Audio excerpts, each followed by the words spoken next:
First tonight, Rhode Island lawmakers are back at the State House and swiftly voting on hot-button legislation. Good evening, I'm Mike Montecalvo. Tonight, both the House and Senate voted to approve a ban on so-called ghost guns, a move that's being applauded by gun safety advocates. We did reach out to the Second Amendment Coalition to get their response, but have not heard back yet. For more from the General Assembly, let's go to Eyewitness News reporter Caroline Goggin, who joins us now from the State House.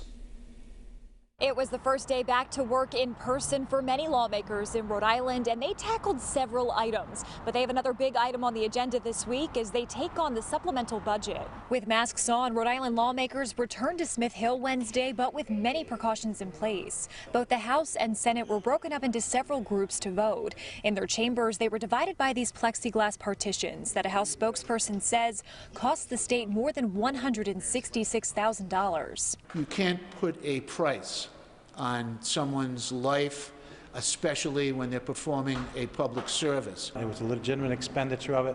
It brought us back into the State House here to continue doing the people's business and vote on a number of matters on the floor today. One of them, the General Assembly approving legislation that prohibits the manufacturing, transfer, purchase, or possession of 3D printed guns. It's a bill that we passed early in the chamber and worked on, and probably would have passed in March had it not been for the coronavirus. We know people have computers. During COVID-19, they were manufacturing things on their printers, and unfortunately, one of the things that people can manufacture are these weapons. In response, the Rhode Island chapter of Moms Demand Action, a nonprofit which advocates for gun control, said, quote, "Ghost guns are a threat to public safety. The sooner this legislation is enacted, the sooner our community will be safer from these untraceable firearms." Longtime lawmakers in the Ocean State, both Rep. McNamara and Senate Majority Leader McCaffrey, said it felt good to be back at the State House at a time they say is surely unprecedented. I've seen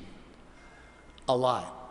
And this has to be the most disruptive scenario that I have seen.